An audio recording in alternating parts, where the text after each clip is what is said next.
آج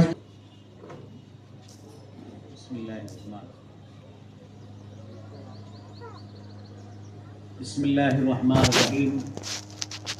صدر اجلاس جناب عبدالرزاق صاحب، ناظم اجلاس الحاج محمد یونس صاحب، علماء کرام، ائمہ مساجد، حاضرین مجلس، السلام علیکم ورحمۃ اللہ وبرکاتہ. نحمده ونصلي ونسلم على رسوله الكريم. اما بعد فاعوذ باللہ من الشیطان الرجیم. بسم اللہ الرحمن الرحیم. لقد نصرکم اللہ ببدر وانتم اذلہ. صدق اللہ مولانا العظیم وبلغنا رسولہ النبی الامین الکریم. قابل احترام بزرگوں، ملت کے نوجوانوں، اے باد توحید کے متوالوں، شمع رسالت کے پروانوں، حضرات غوث و خواجہ کے دیوانوں،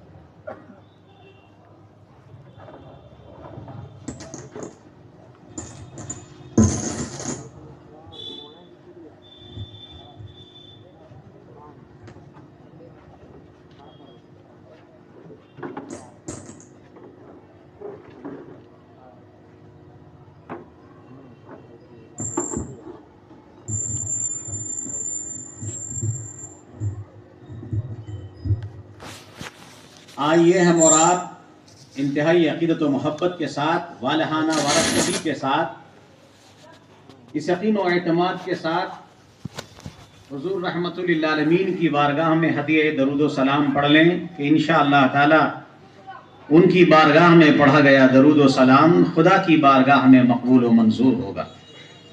درود و سلام کی برکتوں سے پروردگار عالم دنیا میں ان کا وسیلہ، ان کے روضہ انور پر حاضری کا شرف، قبر کی تاریکیوں میں ان کے چہرے کا اجالا ہم تمام کو عطا فرمائے گا.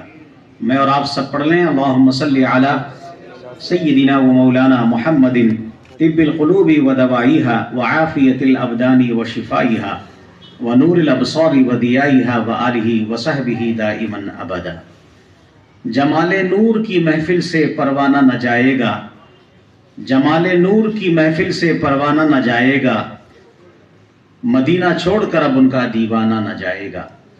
بڑی مشکل سے آیا ہے پلٹ کر اپنے مرکز پر، مدینہ چھوڑ کر اب ان کا دیوانہ نہ جائے گا. نہ ہوگر داغ عشق مصطفیٰ کی چاندنی دل میں، نہ ہوگر داغ عشق مصطفیٰ کی چاندنی دل میں، غلام با وفا محشر میں پہچانا نہ جائے گا. نظر آتی ہے گلشن میں ہوا ناسازگار اپنی، نظر آتی ہے گلشن میں ہوا ناسازگار اپنی، گلے باغ خلیلی بھیج دے باد بہار اپنی.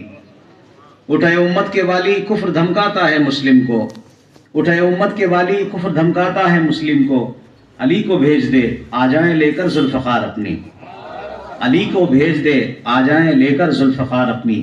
طریق مصطفیٰ کو چھوڑنا ہے وجہ بربادی، اسی سے قوم دنیا میں ہوئی ہے بے اقتدار اپنی. ہمیں کرنی ہے شہنشاہ بطحا کی رضا جوئی، ہمیں کرنی ہے شہنشاہ بطحا کی رضا جوئی. وہ اپنے ہو گئے تو رحمت پروردگار اپنی، وہ اپنے ہو گئے تو رحمت پروردگار اپنی. حضرات، وقت کا دامن بہت تنگ ہے، مختصر سے وقت میں، مگر وقت بڑا قیمتی ہے، بڑا نورانی ہے. میں چاہتا ہوں کہ ایک ایک لمحہ آپ کا قیمتی ہو جائے اور آپ یہاں سے اٹھیں تو کچھ لے کر اٹھیں. اس لیے میں پوری معلومات کی روشنی میں مختصر گفتگو ایک خاکہ آپ کے سامنے رکھوں گا یوم بدر کے موقع پر. آج کے عنوان کی مناسبت سے مجھے یقین ہے کہ انشاءاللہ آپ توجہ کے ساتھ سنیں گے. اللہ تعالیٰ اصحاب بدر رضی اللہ تعالیٰ عنہ کے صدقے طفیل میں عالم اسلام کو عزت و سربلندی عطا فرمائے، مسلمانوں کو ذلت و پسپائی سے بچائے، اور جہاں بھی دنیا میں مسلمان مظلوم ہیں، اہل ایمان مظلوم ہیں، اصحاب بدر کے صدقے میں اللہ تعالیٰ ان پر رحم و کرم نازل فرمائے. درود شریف پڑھ لیں. اللہم صلی علی سیدنا و مولانا محمد مبارک وسلم صلاۃ و سلام علیک یا رسول اللہ. یہ رمضان کا مقدس مہینہ ہے. رمضان کے مقدس مہینے میں تاریخ اسلام میں کم سے کم 2-3 واقعات بڑے اہم ہیں، بڑے شاندار اور انتہائی ناقابل فراموش حقائق ہیں. پہلی سچی حقیقت تو یہ ہے کہ رمضان میں قرآن اترا، جیسا کہ قرآن نے کہا شہر رمضان الذی انزل فیہ القرآن ھدی للناس وبینات من الھدی والفرقان.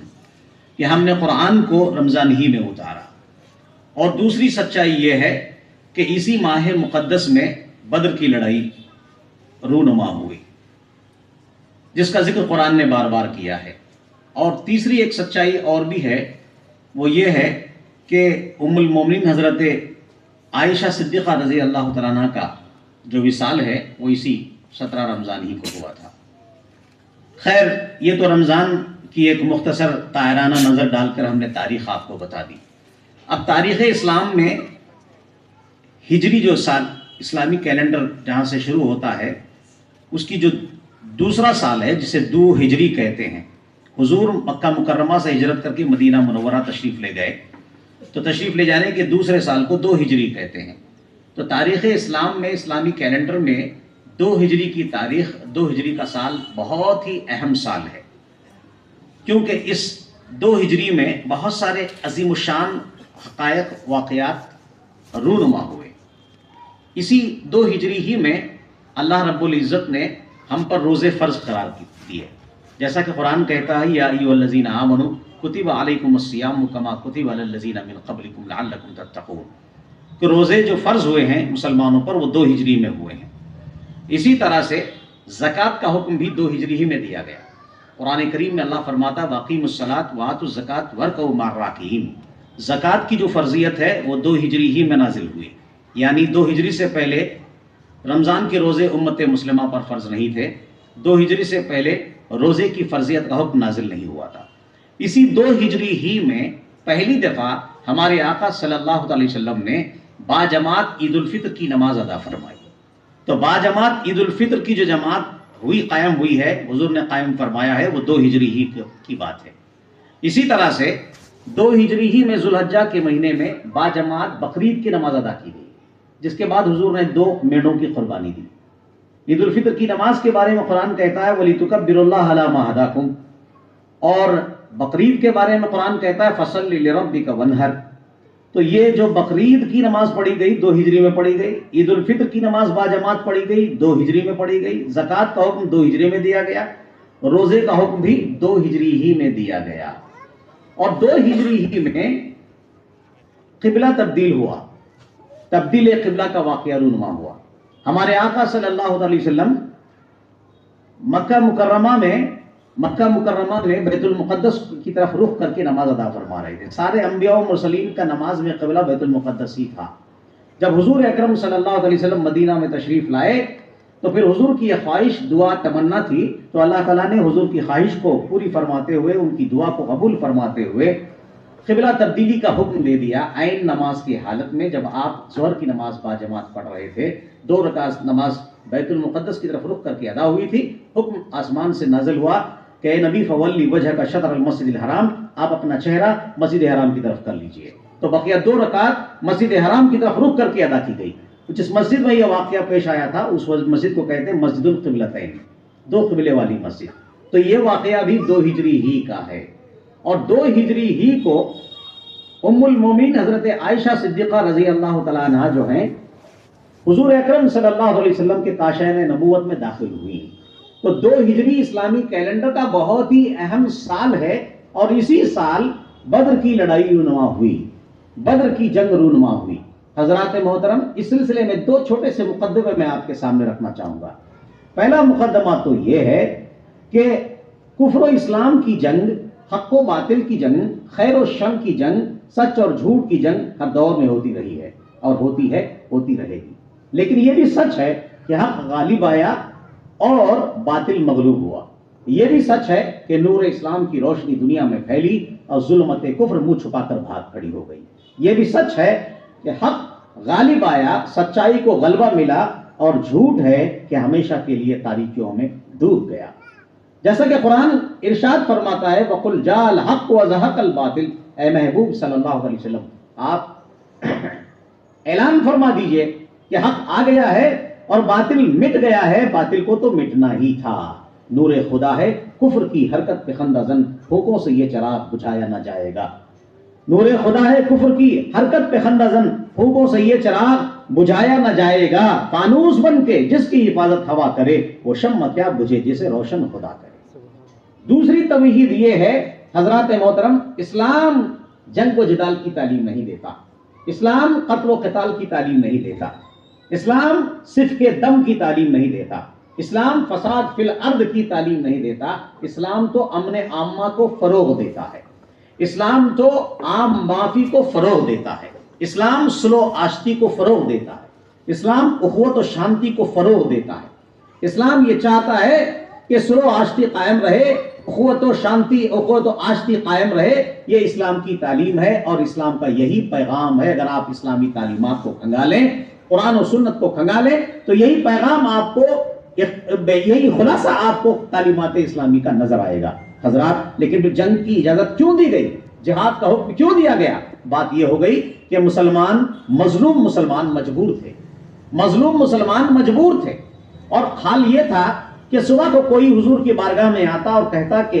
اس کی ٹانگ ٹوٹ گئی ہے، کوئی کہتا اس کا ہاتھ کٹ گیا ہے، کوئی کہتا اس کا سر پھٹ گیا ہے، یعنی کفار مکہ مظالم ڈھایا کرتے تھے، ظلم و ستم کا نشانہ بنایا کرتے تھے، مگر ہمارے آقا صلی اللہ علیہ وسلم نے انہیں صبر کی تعلیم دی، انہیں صبر سے کام لینے کا حکم دیا، لڑائی کرنے کا حکم نہیں دیا، لڑنے والوں کے ساتھ بھی لڑائی کرنے کا حکم نہیں دیا، مارنے والوں کو بھی مارنے کا حکم نہیں دیا، بلکہ آپ نے بار بار صحابہ کرام کو صبر کی تعلیم عطا فرمائی، صبر کی تلقین فرمائی کہ صبر سے کام لو اور حوصلے سے کام لو، اطمینان سے کام لو۔ حضور نے ہمیشہ صبر و ضبط کی، نظم و ضبط کی مسلمانوں کو تعلیم دی۔ مسلمان مجبور ہو گئے، جب مسلمان مجبور ہو گئے، اور جب مجبور ہو گئے تو پھر نے حکم دیا گیا کہ اب آپ مکہ سے ہجرت کر کے مدینہ منورہ چلے جائیے۔ مکہ سے ہجرت کر کے مسلمانوں کو ہجرت کر کے مدینہ جانے کا حکم ملا، تو مسلمان مکہ سے مکرمہ سے ہجرت کر کے مدینہ منورہ چلے گئے۔ پھر وہ وقت بھی آیا کہ اللہ رب العزت نے ہمارے آقا صلی اللہ علیہ وسلم کو حکم دیا کہ آپ بھی ہجرت کر جائیے، تو ہمارے آقا صلی اللہ علیہ وسلم بھی مکہ مکرمہ سے ہجرت کر گئے۔ مکہ میں مسلمانوں کی زمین تنگ ہو گئی، اذان پکارنا مشکل ہو گیا، قرآن پڑھنا مشکل ہو گیا، باہر نماز ادا کرنا مشکل ہو گیا، چلنا پھرنا دشوار ہو گیا، قدم قدم پر مظالم ڈھائے جا رہے تھے، مکہ کی زمین تنگ ہو گئی مسلمانوں کے لیے، مسلمان مجبور ہو کر اللہ کے حکم سے مکہ مکرمہ سے مدینہ منورہ ہجرت کرنے پر مجبور ہو گئے، مگر ان کے مظالم بڑھتے ہی جا رہے تھے، مظالم بڑھتے ہی جا رہے تھے۔ ہمارے آقا صبر کی تعلیم، صبر پر صبر کی تلقین و تعلیم دیتے چلے جا رہے تھے، یہاں تک کہ کفار مکہ نے اہل مدینہ کو ایک خط لکھا۔ خط یہ لکھا کہ دیکھو محمد یہاں سے کوچ کر کے تمہارے شہر میں آ گئے ہیں، مسلمان یہاں سے نکل کے تمہارے یہاں گئے، تم نے انہیں پناہ دے دی ہے، تم انہیں نکال ڈالو، انہیں شہر سے نکال ڈالو، انہیں مار ڈالو، ورنہ ہم تمہارے اوپر اٹیک کریں گے، ہم تمہارے اوپر حملہ کریں گے۔ مدینہ کو انہوں نے دھمکی آمیز اہل مدینہ کو خط لکھا۔ ہمارے آقا صلی اللہ علیہ وسلم، اہل ایمان اہل اسلام نے سوچا کہ مکہ کی زمین تو تنگ ہو گئی ہے، چلو کم سے کم مدینہ منورہ میں جا کر پرسکون زندگی گزاریں گے، پیسفل لائف گزاریں گے، کیونکہ مسلمان لڑنا نہیں چاہتے تھے، نہ لڑائی کا انہیں اجازت ملی تھی، وہ جنگ و جدال قتل و قتال سے دور تھے، صبر و تحمل سے کام لے رہے تھے۔ مگر جب مدینہ میں پہنچے اور مدینہ میں یہ خط اہل کفار مکہ کا ملا کہ آپ انہیں نکال ڈالیے، انہیں مار ڈالیے، ورنہ ہمیں آپ پر اٹیک کریں گے، ایسا اٹیک کریں گے کہ آپ کے سارے نوجوانوں کو مار ڈالیں گے اور تمہاری عورتوں پہ قبضہ جما لیں گے، تمہاری عورتوں کو اپنے تصرف میں لے آئیں گے۔ یہ دھمکی آمیز خط اہل مکہ نے، کفار مکہ نے مدینہ والوں کے نام لکھا، تو ظاہر سی بات ہے کہ مجبور مسلمان، مظلوم مسلمان مجبور ہو گئے۔ جب مجبور ہو گئے، اب اپنا ڈیفنس بھی تو ضروری ہے، اپنا دفاع بھی تو ضروری ہے۔ جب آپ پر ہم پر کوئی اٹیک کرے گا تو یہ فطری تقاضا ہے کہ ہم اپنا ڈیفنس کرتے ہیں، ہم اپنا دفاع کرتے ہیں، تو دفاع کرنے کا ہر ایک کو حق ہے۔ ساری دنیا میں سب لوگ جانتے ہیں کہ اصول دفاع پر سب لوگ عمل کرتے ہیں، تو ہمارے آقا صلی اللہ علیہ وسلم پر حکم نازل ہوتا ہے۔ کیا حکم نازل ہوتا ہے؟ اذن للذین یقاتلون بانہم ظلموا وان اللہ علی نصرہم لقدیر، وان اللہ علی نصرہم لقدیر۔ اللہ تعالیٰ قرآن میں حکم نازل فرماتا ہے کہ اب انہیں اجازت دی جاتی ہے، جنگ کی اجازت دی جاتی ہے، جہاد کی اجازت دی جاتی ہے، لڑائی کی اجازت دی جاتی ہے ان لوگوں کو جن کے خلاف کفار لڑتے ہیں، یعنی ایمان والوں کو اب لڑائی کی اجازت ہے۔ کیوں؟ بانہم ظلموا، اس لیے کہ وہ مظلوم ہے، بانہم ظلموا، اس لیے کہ وہ مظلوم ہے۔ اب وہ مظلوم تھے، مکہ میں جینا مشکل ہو گیا تھا، مکہ میں اظہار اسلام مشکل ہو گیا تھا، مکہ میں چلنا پھرنا مشکل ہو گیا تھا، مدینہ ہجرت کر کے چلے گئے تھے، وہاں بھی جینا مشکل ہو رہا تھا، تو اللہ تعالیٰ نے اب حکم دیا کہ اب تک تو تم صبر سے کام لیتے رہے، ضبط سے کام لیتے رہے، برداشت سے کام لیتے رہے، اب تمہیں اپنے دفاع کی اجازت ہے کہ تم اپنے دفاع میں لڑ سکتے ہو۔ تم اپنے دفاع میں لڑ سکتے ہو. پھر قرآن کریم میں پابندی لگا دی کہ لڑائی کیسی، لڑنا کیسا، لڑنے کے کچھ اصول ہیں، جہاد کے کچھ اصول ہیں اور لڑائی کے کچھ آداب ہیں، اس کو بھی قرآن کریم نے بیان فرمایا. چنانچہ قرآن کریم میں اللہ تعالیٰ فرماتا ہے وَقَاتِلُوا فِي سَبِيلِ اللَّهِ الَّذِينَ يُقَاتِلُونَكُمْ وَلَا تَعْتَدُوا إِنَّ اللَّهَ لَا يُحِبُّ الْمُعْتَدِينَ. اور لڑو راہ خدا میں، لڑو راہ خدا میں، وَلَا تَعْتَدُوا لیکن حد سے نہ بڑھو، حد سے نہ بڑھو. ان اللہ لا يحب المعتدین، اللہ تعالیٰ حد سے بڑھنے والوں کو پسند نہیں فرماتا. تو آپ دیکھ رہے ہیں کہ لڑائی کی اجازت دی گئی مگر پابندی کے ساتھ، شرائط کے ساتھ کہ حد سے آپ نہیں بڑھیں گے، لمٹ کراس نہیں کریں گے، بلکہ آپ لڑیں گے انہی کے ساتھ جو آپ سے لڑتے ہیں. یقاتلونکم، جو آپ سے لڑتے ہیں. قرآن نے کہا جو آپ سے لڑتے ہیں ان سے لڑو، جنہوں نے آپ پر اٹیک کیا ان سے لڑو، جو میدان میں لڑنے کے لیے آئے ان سے لڑو، جو تمہارے خلاف تلوار اٹھائیں ان کے خلاف تم بھی تلوار نکالو. تو حکم دیا گیا ہے تو شرائط کے ساتھ پابندی ہے، شرائط ہے، پابندی ہے کہ پابندی کے ساتھ، شرائط کے ساتھ اجازت دی جاتی ہے کہ لڑنے والوں ہی کے ساتھ لڑنا، جو تم سے نہیں لڑتے ان سے نہ لڑنا، جنہوں نے تمہارے دین کو نشانہ نہیں بنایا ان سے نہ لڑنا، جنہوں نے تمہیں گھروں سے نہیں نکالا ان سے نہ لڑنا، جو تمہارے خلاف لڑائی نہیں کرتے ان سے لڑائی نہ کرنا، جو تمہارے دین کو نشانہ بناتے ہیں، جو تمہیں گھر سے بے گھر کر دیا، جو میں شہر سے بدر کر دیا اور تمہارے خلاف ہتھیار نکالا، تلوار نکالا، ان سے لڑنے کا حکم قرآن کریم عطا فرماتا ہے. اور ساتھ ساتھ یہ پابندی لگا دی جاتی ہے عورتوں پر حملہ نہ کیا جائے گا، بچوں پہ حملہ نہیں کیا جائے گا، اپاہج پہ حملہ نہیں کیا جائے گا، کمزوروں پہ حملہ نہیں کیا جائے گا، بیماروں پہ حملہ نہیں کیا جائے گا، ہرے بھرے درخت کو نہیں کاٹا جائے گا اور فصل کو نہیں برباد کیا جائے گا. یہ ساری پابندیاں جنگ کے اصولوں میں لگا دی گئی.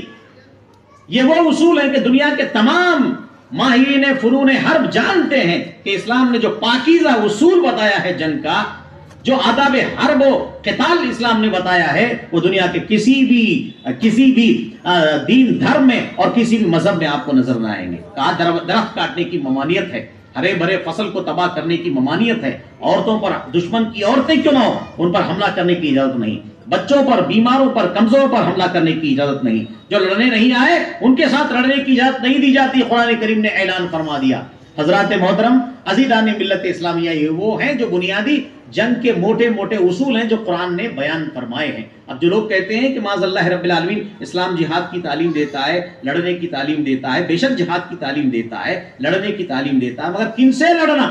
وہ جو تم سے لڑتے ہیں اپنے دفاع کے لیے، وہ بھی جارحانہ مقصد کے لیے نہیں، کسی پر اٹیک کرنے کے لیے نہیں، کسی کو مارنے کے لیے نہیں، بلکہ اپنے دفاع کے لیے، اپنی جان کے تحفظ کے لیے، اپنے مال کے تحفظ کے لیے، اپنی عزت کی، آبرو کی حفاظت کے لیے، اپنے گھروں کی حفاظت کے لیے، اپنی ماؤں بہنوں عورتوں کی عصمت کی حفاظت کے لیے مقصد دفاع کے تحت تمہیں لڑائی کرنے کی اجازت دی جا رہی ہے. مکہ مکرمہ میں حضرات جب زمین تنگ ہو گئی، حضور اکرم صلی اللہ علیہ وسلم کو حکم ہوا کہ آپ ہجرت کر کے مدینہ منورہ تشریف لے جائیں. حضرات محترم، عزیزان ملت اسلامیہ، تو 17 رمضان کو جمعہ کا دن تھا، 17 رمضان کو جمعہ کا دن تھا. یہ لڑائی میدان بدر میں رونما ہوتی ہے. آئیے پہلے قرآن کریم سن لیں، قرآن کریم کیا ارشاد فرماتا ہے. قرآن کریم کی مختلف صورتوں میں بدر کی لڑائی کا، بدر کی تفصیلات کا ذکر موجود ہے. سورہ بقرہ میں، سورہ انفال میں اور کئی صورتوں میں. ایک جگہ اللہ فرماتا ہے لقد نصرکم اللہ ببدر وانتم اذلہ. اے مسلمانوں، یاد کرو بدر میں تم بے سر و سامان تھے، بدر میں تم کمزور تھے، یعنی تم کمزور تھے، بے سر و سامانی کے عالم میں تھے، 313 تھے، تمہارے مقابلے میں کم و بیش 1000 کفار کا لشکر جرار تھا. تمہارے پاس ہتھیار نہیں تھے، ان کے پاس ہتھیار تھے. تمہارے پاس گھوڑے نہیں تھے، ان کے پاس گھوڑے تھے. تمہارے پاس جانور نہیں تھے، ان کے پاس جانور تھے. تمہارے پاس شہ سوار نہیں تھے، ان کے پاس شہ سوار تجربہ کار نوجوان موجود تھے. تم کمزور تھے، بے سر و سامانی کا عالم تھا. لقد نصرکم اللہ، اللہ نے تمہاری مدد فرمائی. وانتم اذلہ، جبکہ تم بے سر و سامانی کے عالم میں. اور دوسری جگہ پر قرآن کریم میں اللہ تعالیٰ ارشاد فرماتا ہے قد کان لکم آیۃ فی فئتین التقطا فئۃ تقاتل فی سبیل اللہ واخری کافرۃ. اللہ تعالیٰ فرماتا ہے یاد کرو مسلمانوں، اللہ تعالیٰ کی وہ نشانی، اللہ تعالیٰ کی وہ رحمت، اللہ تعالیٰ کا وہ کرم یاد کرو جب دو جماعتیں آپس میں لڑ پڑی، جو گروہ آپس میں لڑ پڑے، دو گروہ آپس میں لڑ پڑے. ایک ایمان والا جو راہ خدا میں لڑ رہا تھا، دوسرا گروہ منکرین خدا کا. ایک خدا کے ماننے والوں کی جماعت اور ایک خدا کا انکار کرنے والوں کی جماعت. دونوں نے آپس میں جب لڑائی کی، بدر کی لڑائی میں، اسے یاد کرو کہ کس طرح سے اللہ تعالیٰ نے تم پر اپنا کرم، اپنی رحمت اور اپنی امداد، اپنی یارت نازل فرمائی. ایک جگہ قرآن کریم میں اللہ فرماتا ہے، بات یہ تھی کہ بدر کے میدان میں جب مسلمان پہنچے تو وہاں پانی کی کمی تھی، وہاں دھول اٹھتی تھی، ریت تھی، اور وہاں پر قدم رکھنا مشکل تھا، پانی کی کمی تھی، اور دشمن جو ہے وہ پانی کے کنووں پر قابض ہو گئے تھے۔ ایسے موقع پر مسلمان سخت پریشان تھے کہ پیاس لگے تو پانی کیسے پیا جائے، جانوروں کو پانی کیسے پلایا جائے، کس طرح سے لڑائی کی جائے۔ مسلمان سخت مجبور تھے، مسلمان سخت جو پریشان حال تھے۔ ایسے موقع پر اللہ تعالیٰ نے حضور کی دعا سن لی، اور رات میں سخت بارش ہوتی ہے، رات میں سخت بارش ہوتی ہے، پھر وہ میدان جو دھول اڑ رہی تھی بالکل ہی رنوے کی طرح سے مضبوط مستحکم ہو جاتا ہے، اور مسلمانوں کے لیے پانی کا انتظام بھی ہو جاتا ہے، ان کی طہارت کے لیے، ان کے وضو کے لیے، اور ان کے جانوروں کو پینے کے لیے۔ قرآن کریم میں اللہ فرماتا ہے وَيُنَزِّلُ عَلَيْكُم مِّنَ السَّمَاءِ مَاءً لِيُطَهِّرَكُم بِهِ، اور یاد کرو اللہ نے تمہارے اوپر آسمان سے پانی اتارا تمہاری طہارت کے لیے، تمہارے وضو کے لیے، تمہارے پینے کے لیے، تمہارے جانوروں کے لیے۔ یہ اللہ تعالیٰ کا خاص کرم ہے کہ میدان بدر میں اللہ تعالیٰ نے تمہارے اوپر پانی نازل فرمایا، یہ بھی اس کی رحمت ہے۔ تو پانی نازل فرما کر اللہ تعالیٰ اپنی رحمتوں کو ہمیں یاد دلا رہا ہے کہ ایمان والے اللہ کی رحمتوں کو یاد کریں کہ کس کس موقع پر اللہ تعالیٰ نے تمہاری مدد فرمائی۔ اور تیسری جگہ قرآن کریم میں اللہ تعالیٰ ارشاد فرماتا ہے وَيُمَدُّكُمْ رَبُّكُمْ بِثَلَاثَةِ آلَافٍ مِّنَ الْمَلَائِكَةِ مُنزِلِينَ، اور یاد کرو کہ میدان بدر میں تم کمزور تھے، بے سر و سامان تھے، اور 313 تھے، اور وہاں سامنے ہزاروں کا کفار کا لشکر جرار ہے۔ پروردگار عالم نے ایک موقع پر 1000 فرشتے آسمان سے تمہاری مدد کے لیے اتارے، 1000 فرشتے آسمان سے تمہاری مدد کے لیے اتارے۔ پھر دوسری دفعہ اللہ تعالیٰ نے 3000 فرشتے آسمان سے تمہاری مدد کے لیے اتارے۔ پھر تیسری جگہ اللہ فرماتا ہے وَيُمْدِدْكُمْ رَبُّكُمْ بِخَمْسَةِ آلَافٍ مِّنَ الْمَلَائِكَةِ مُصَوِّمِينَ، اور تیسری دفعہ اللہ تعالیٰ نے آسمان سے 5000 فرشتے تمہاری مدد کے لیے اتارے۔ اللہ اکبر! وہ فرشتے ایمان والوں کی طرف سے لڑ رہے تھے مگر دکھائی نہیں دیتے تھے، کسی کا سر اڑ رہا ہے، کسی کا ہاتھ کٹ رہا ہے، اور کوئی زخمی ہو رہا ہے، مگر کون مار رہا ہے؟ مارنے والے دکھائی نہیں دیتے ہیں، آواز تلواروں کی نظر آ رہی ہے، آواز سنائی دے رہی ہے، مگر مارنے والے نظر نہیں آتے ہیں۔ تو اللہ رب العزت نے ایمان والوں کی ایسی مدد فرمائی کہ میدان بدر میں 1000 ایک دفعہ فرشتے نازل فرمائے، دوسری مرتبہ 3000 نازل فرمائے، تیسری دفعہ 5000 فرشتوں سے ایمان والوں کی، اصحاب بدر کی، حضور کے صحابہ کی اللہ تعالیٰ نے مدد فرمائی۔ پروردگار عالم قرآن کریم میں ایک جگہ اور ارشاد فرماتا ہے، کیا ارشاد فرماتا ہے؟ یوم التقى الجمعان یوم الفرقان یوم التقى الجمعان۔ یاد کرو کہ بدر کی لڑائی میں جب دو گروہ آپس میں لڑ پڑے تھے، وہ دن کون سا تھا؟ یوم الفرقان تھا۔ یوم الفرقان قرآن کا ایک خاص ٹیکنیکل ورڈ ہے۔ فرقان کے معنی فرق بتانے والا، فیصلہ سنانے والا۔ قرآن کو بھی اللہ تعالیٰ نے فرقان کہا ہے۔ شہر رمضان الذی انزل فیہ القرآن ھدی للناس وبینات من الہدی والفرقان۔ قرآن کو فرقان بتایا۔ فرقان کے معنی فرق بتانے والی کتاب، حلال و حرام میں فرق بتانے والی کتاب، جائز و ناجائز میں فرق بتانے والی کتاب، کفر و اسلام میں فرق بتانے والی کتاب، رحمان و شیطان میں فرق بتانے والی کتاب، انسان و حیوان میں فرق بتانے والی کتاب، پاک اور ناپاک میں فرق بتانے والی کتاب، ملک و شراب میں فرق بتانے والی کتاب، آب و پیشاب میں فرق بتانے والی کتاب، عذاب و ثواب میں فرق بتانے والی کتاب، انعام و عتاب میں فرق بتانے والی کتاب، اور امن و فساد میں فرق بتانے والی کتاب، تعمیر و تخریب میں فرق بتانے والی کتاب، حلت و حرمت میں فرق بتانے والی کتاب، اور شریعت و جہالت میں فرق بتانے والی کتاب، ہدایت و دلالت میں فرق بتانے والی کتاب، نور و ظلمت میں فرق بتانے والی کتاب، عظیم و شان کتاب قرآن کو اپنے رمضان میں اتارا۔ اس لیے رمضان میں قرآن اتارا، اور قرآن کا تعارف و انٹروڈکشن یہ ہے کہ قرآن نے کہا یہ فرقان ہے، فرق بتانے والی کتاب ہے، اچھائی اور برائی کے درمیان، نیکی اور بدی کے درمیان فرق بتانے والی کتاب ہے۔ تو قرآن فرقان ہے، کتاب الفرقان ہے، اور بدر کی لڑائی یوم الفرقان ہے، فرق بتانے والی کتاب قرآن، حلال و حرام میں، اور یہ جو بدر کی لڑائی ہے حق و باطل کے درمیان فرق بتانے والی جنگ، جائز و ناجائز، حلال و حرام کے درمیان فرق بتانے والی جنگ، سچائی اور جھوٹ کے درمیان فیصلہ کرنے والی جنگ۔ بدر کی لڑائی کو اللہ تعالیٰ نے یوم الفرقان قرار دیا۔ حضرات محترم، عزیزان ملت اسلامیہ، یہ عظیم و شان لڑائی لڑی گئی، بدر کے میدان میں لڑائی گئی، اور اس لڑائی کے اثرات کیا، اس کے نتائج کیا مرتب ہوئے؟ مختصراً آپ کو بتا دوں اس کے نتائج کیا مرتب ہوئے۔ اللہ اکبر! سب سے پہلی بات تو یہ ہے کہ وہ کفار جو مسلمانوں کو دھمکا رہے تھے، مسلمانوں کو پریشان کر رہے تھے، صحابہ کو مار رہے تھے، چلنا پھرنا دشوار ہو گیا تھا، بدر کی لڑائی کے بعد پورے عرب پر مسلمانوں کی دھاک بیٹھ گئی، مسلمانوں کی عظمت و شوکت اور ان کی جاہ و جلالت کا سکہ بیٹھ گیا۔ سارے عرب اب مسلمانوں سے تھر تھر کانپنے لگ گئے۔ بدر کی ایک لڑائی میں 313 مسلمانوں نے، 313 مجاہدین اسلام نے، ایمان والوں نے کفار کو دھول چٹا دیا، دن میں انہیں آسمان کے تارے دکھا دیے، وہ ان کی عظمت و جلالت کے سکے بیٹھ گئے۔ دوسری بات یہ ہے کہ جتنے بڑے بڑے کفار مکہ تھے، جتنے بڑے بڑے مسلمانوں کے دشمن تھے، پیغمبر اسلام کے دشمن تھے، وہ سب کے سب بدر کی لڑائی میں کام آ گئے، وہ سب کے سب واصل جہنم ہو گئے، وہ سب کے سب مارے گئے۔ عتبہ مارا گیا، شیبہ مارا گیا، زمع مارا گیا، ابو البختری مارا گیا، ابو جہل مارا گیا، جو بڑے بڑے دشمنان اسلام تھے، دشمنان پیغمبر اسلام تھے، وہ سب کے سب چاروں شانے چت ہو گئے، سب کے سب واصل جہنم ہو گئے، سب تمام ہو گئے، سب کا کام تمام ہو گیا۔ یہ دوسری بڑی ذرا جنگ بدر کا بڑا عظیم و شان نتیجہ تھا۔ تیسری بات یہ ہے کہ 313 مجاہدین اسلام جو بدر کی لڑائی میں شریک ہوئے، ان تمام کے بارے میں حدیث قدسی میں آتا ہے کہ اللہ رب العزت نے ارشاد فرمایا ہے، فَقَدْ غَفَرْتُ لَكُمْ، اے اصحاب بدر ہم نے تمہیں بخش دیا ہے، جو چاہو کرو، ہم نے تمہیں بخش دیا ہے، بخشش تمہارے نام لکھ دیا ہے۔ اور ایک جگہ اللہ تعالیٰ نے فرمایا، حدیث قدسی میں آتا ہے، حضور نے فرمایا، لَن يَدْخُلَ اللَّهُ النَّارَ، یہ کما قال رسول اللہ صلی اللہ علیہ وسلم، حضور کا ارشاد ہے، لَن يَدْخُلَ اللَّهُ النَّارَ رَجُلًا شَهِدَ بَدْرًا وَالْحُدَیبِیَّۃ، ہرگز وہ مسلمان جہنم میں نہیں داخل ہوگا جو اس نے بدر میں شرکت کی، جس نے حدیبیہ میں شرکت فرمائی۔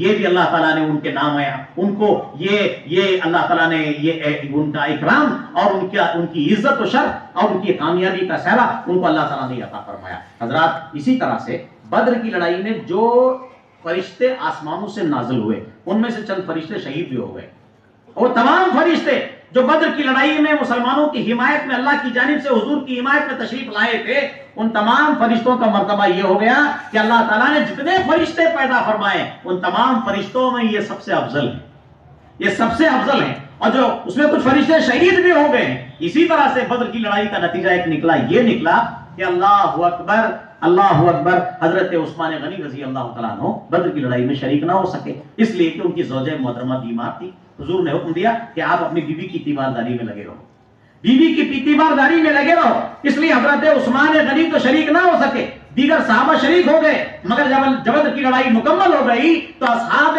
بدر میں حضور نے حضرت عثمان کو بھی شمار فرمایا کہ یہ بھی بدر کی لڑائی میں شریک تھے، حالانکہ وہ شریک نہیں ہوئے تھے۔ اللہ تعالیٰ کے پیارے حبیب صلی اللہ علیہ وسلم نے انہیں اصحاب بدر میں شمار فرمایا۔ معلوم یہ ہوا کہ اسلام نے بیماروں کی تیمارداری کا جو مرتبہ بیان فرمایا ہے وہ اس قدر بلند افضل و اعلیٰ ہے کہ جس طرح سے جہاد کرنا بڑی عبادت ہے، جہاد کرنا بہت بڑا عظیم کارنامہ ہے، ایک عظیم نیکی ہے اور عظیم کار خیر ہے، اسی طرح سے کسی بیمار کی تیمارداری کرنا بھی ایک عبادت کے برابر ہے، ایک عبادت کے برابر ہے۔ تو حضرت عثمان غنی رضی اللہ تعالیٰ عنہ کو حضور اکرم صلی اللہ علیہ وسلم نے اصحاب بدر میں شمار فرمایا۔ حضرات محترم، عزیزان ملت اسلامی، یہ تو اس کے نتائج تھے۔ اب جنگ بدر سے ہمیں سبق کیا ملا؟ سبق کیا ملا؟ تو پہلا سبق تو یہی تھا کہ بدر کی لڑائی میں آسمان سے بارش نازل ہوتی ہے، حضور اکرم صلی اللہ علیہ وسلم کی دعا اللہ نے قبول فرمایا، آسمان سے بارش نازل فرمائی۔ پروردگار عالم قرآن کریم میں ارشاد فرماتا ہے، وَأَنزَلْنَا مِنَ السَّمَاءِ مَاءً طَهُورًا، اور ہم نے آسمان سے پاک پانی اتارا۔ اور ایک جگہ اللہ فرماتا ہے، وَنَزَّلْنَا مِنَ السَّمَاءِ مَاءً مُبَارَكًا، اور ہم نے آسمان سے تمہارے لیے برکت والا پانی اتارا۔ معلوم ہوا کہ آسمان سے جو پانی اترتا ہے وہ رحمت والا ہے، آسمان سے جو پانی اترتا ہے وہ برکت والا ہے۔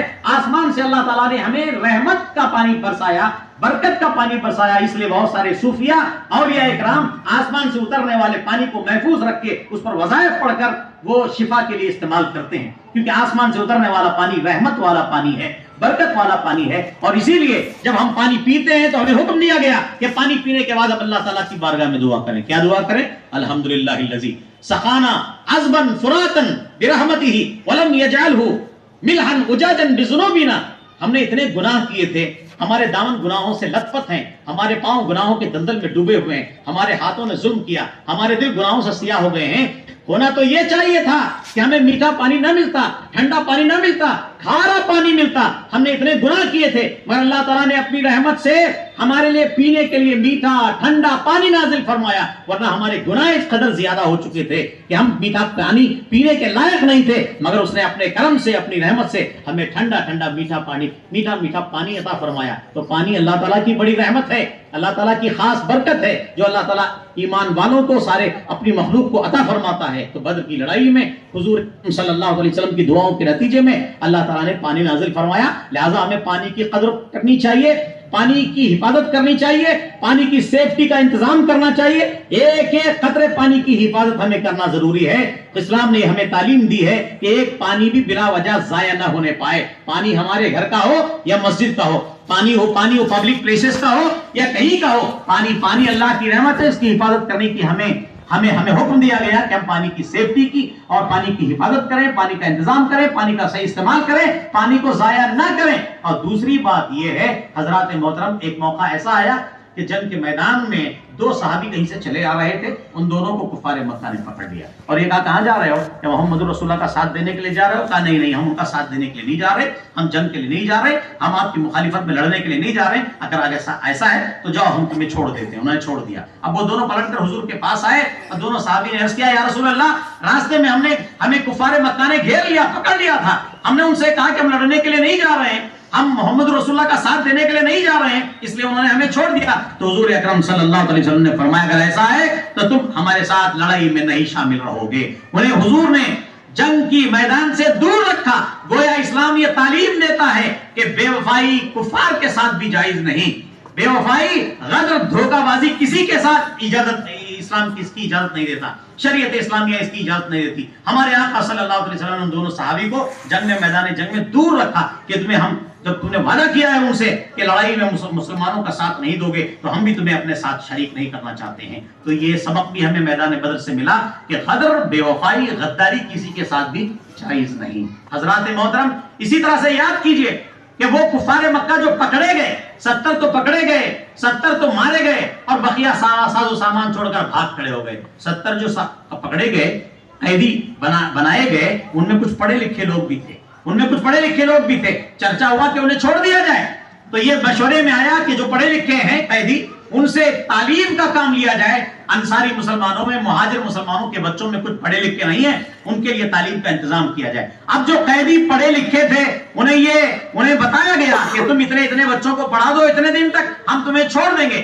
چنانچہ ان قیدیوں نے مسلمان بچوں کو پڑھانے کے بعد پھر انہیں آزاد کر دیا گیا. معلوم ہوا کہ اسلام جو ہے، اسلام تعلیم کی رغبت دیتا ہے، ابتدا ہی میں دینی تعلیم کا حکم دیتا ہے. جیسا کہ قرآن کریم اللہ فرماتا ہے وَأْمُرْ أَهْلَكَ بِالصَّلَاةِ وَاصْطَبِرْ عَلَيْهَا، تو اپنے بچوں کو نماز کی تعلیم کا حکم دے، نماز کی تعلیم کا حکم دے اور خود بھی نماز پہ قائم رکھ. تو معلوم ہوا کہ بچپن ہی سے بچوں کو دینی تعلیم سکھانے اور بتانے کی ضرورت ہے. اور ہمارے پیغمبر اسلام صلی اللہ علیہ وسلم نے قیدیوں سے تعلیم کا کام لیا. تو اسلام کی بنیاد تعلیم پر ہے، اسلام کی شروعات تعلیم سے ہوتی ہے. اس لیے ہم اپنے بچوں کو تعلیم سے محروم نہ رکھیں کہ میدان جنگ میں بھی ہمارے آقا صلی اللہ علیہ وسلم نے قیدیوں سے علم و تعلیم کے فروغ کا کام لیا ہے. حضرات محترم، اسی طرح سے وہ قیدی جو پکڑے گئے تھے انہیں صحابہ کے درمیان بانٹ دیا گیا کہ فلاں قیدی کو تم اپنے پاس رکھو گے. تو سارے صحابہ کا انداز یہ تھا، ان کے حسن سلوک کا عالم یہ تھا کہ جو خود کھاتے تھے وہ قیدیوں کو کھلاتے تھے، جہاں وہ خود سوتے تھے وہاں قیدیوں کو سلاتے تھے. اس طرح سے انہوں نے قیدیوں کے ساتھ وہ سلوک کیا ہے کہ دنیا حیران و پریشان ہے کہ محمد رسول اللہ نے جو جنگ کی تعلیم دی ہے، جو جنگ کے اصول بتائے ہیں، ایسے اصول دنیا میں کسی بھی دین و دھرم نے نہیں بتایا. حضرات محترم، عزیزان ملت اسلامیہ، یہیں سے ایک سبق اور ہمیں ملتا ہے کہ ہمارے آقا صلی اللہ علیہ وسلم نے وہ کفار جو مارے گئے انہیں ایک بڑے گڈھے میں دفنا دیا گیا، انہیں ڈال دیا گیا اور گڈھے کے کنارے کھڑے ہو کر ہمارے آقا صلی اللہ علیہ وسلم اب ان سے مخاطب ہیں اور ان بیروح جسموں سے مخاطب ہیں. اے عتبہ، کیا تم نے اپنے رب کا وعدہ پورا پایا؟ اے شیبہ، کیا تم نے اپنے رب کا وعدہ پورا پایا؟ تم نے یہ فلاں شیخیں ماری تھی، ڈیگیں ماری تھی کہ ایسا ہوگا ویسا ہوگا. ہم نے تو اپنے رب کا وعدہ پورا پایا، ہم نے اپنے رب کا وعدہ سچا پایا. تمہارا حال کیا ہے؟ حضرت عمر بن خطاب رضی اللہ تعالیٰ گھور کر حضور کو دیکھ رہے تھے کہ ان بیروح جسموں سے حضور خطاب کر رہے ہیں، ان مردوں سے خطاب کر رہے ہیں. ہمارے آقا صلی اللہ علیہ وسلم نے ارشاد فرمایا، اے عمر، یہ مردے یہ مردے تم سے زیادہ سنتے ہیں. یہ اور بات ہے کہ یہ جواب نہیں دے سکتے, یہ اور بات ہے کہ یہ جواب نہیں دے سکتے. یہیں سے ہمارے علماء مسئلہ بتاتے ہیں کہ بھائی جب کفار کے مردہ بے روح مردے جواب سن سکتے ہیں تو اولیاء کرام کیوں نہیں سن سکتے, شہداء کرام کیوں نہیں سن سکتے, صالحین کیوں نہیں سن سکتے؟ اسی لیے تو ہمیں حکم دیا جاتا ہے کہ قبرستانوں میں جاؤ تو ہمیں حکم دیا گیا ہے السلام علیکم یا اہل القبور, اے قبرستان میں آرام کرنے والوں تم پر سلام ہو. ہمیں اس بات کا حکم دیا گیا ہے نحنو بکم العصر انتم لنا سلف, تم آگے نکل گئے ہم تمہارے پیچھے آنے والے ہیں.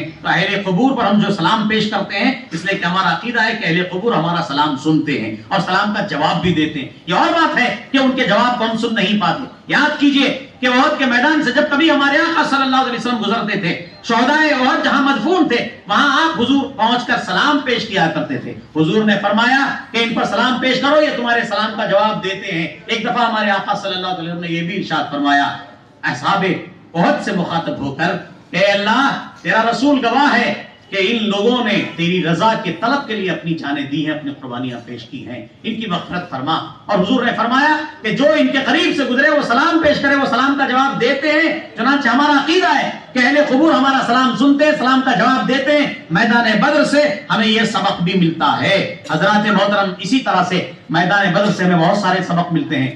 یاد کیجئے کہ میدان بدر میں ہمارے آقا صلی اللہ علیہ وسلم خدا کی بارگاہ میں دعا گو ہیں, خدا کی بارگاہ میں التجا کر رہے ہیں, اے اللہ کل صبح یہ لڑائی ہونے والی ہے, 313 مسلمان کمزور ہیں, بے سر و سامان ہے, ہزاروں کا کفار کا لشکر جرار ہے, وہ تمام ساز و سامان سے برسر پیکار ہیں. پروردگار عالم یہ تیرے کمزور بندے اگر مار ڈالے گئے تو کل کوئی تیرا نام لینے والا باقی نہ رہے گا, کل کوئی دھرتی پر تیری عبادت کرنے والا باقی نہ رہے گا. پروردگار مدد فرما دے. حضور اکرم صلی اللہ علیہ وسلم تڑپ کر خدا کی بارگاہ میں زار و قطار روتے ہوئے دعا فرما رہے تھے. حضرت ابوبکر صدیق رضی اللہ تعالیٰ عنہ پیچھے کھڑے یہ منظر دیکھ رہے تھے کہ حضور اکرم کے کندھے مبارک سے, دوش مبارک سے چادر گری جاتی تھی. حضور حضرت ابوبکر صدیق چادر مبارک اٹھا کے حضور کے کندھے پر دوش اقدس پر ڈالتے اور حضور سے ارشاد فرمایا یا رسول اللہ بس کیجئے, اللہ تعالیٰ آپ کو مایوس نہیں فرمائے گا, اللہ تعالیٰ آپ کی دعا ضرور سنے گا. ہمارے آقا صلی اللہ علیہ وسلم نے اپنی دعا ختم کیا. کس طرح سے ختم کیا؟ جب آپ نے ختم کیا تو آپ کی زبان سے قرآن کی ایک آیت جاری ہوتی ہے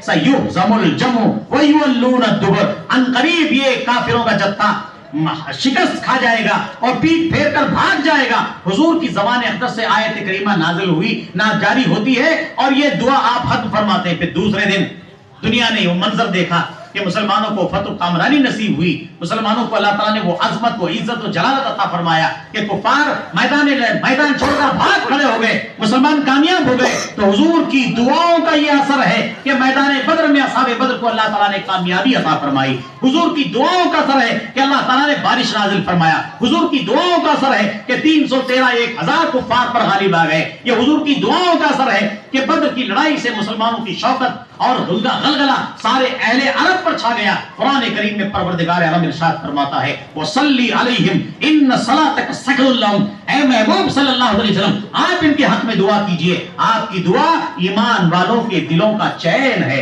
سبحان اللہ. جب کوئی حضور کی بارگاہ میں صدقہ لے کر آتا, زکات لے کر آتا, مال غنیمت لے کر آتا, بیت المال کے لیے کچھ ہدیہ لے کر آتا, ہمارے آقا صلی اللہ علیہ وسلم صدقہ دینے والے کے حق میں دعا فرماتے, زکات دینے والے کے حق میں دعا فرماتے, مال غنیمت لانے والے کے حق میں حضور اکرم صلی اللہ علیہ وسلم دعا فرماتے. تو قرآن فرماتا ہے فصلی علیہم, آپ ان کے حق میں دعا کیجئے. ان صلاتک سکن لہم, بے شک آپ کی دعا ایمان والوں کے دلوں کا چین ہے. حضرات محترم عزیزان ملت اسلامیہ, تدبیر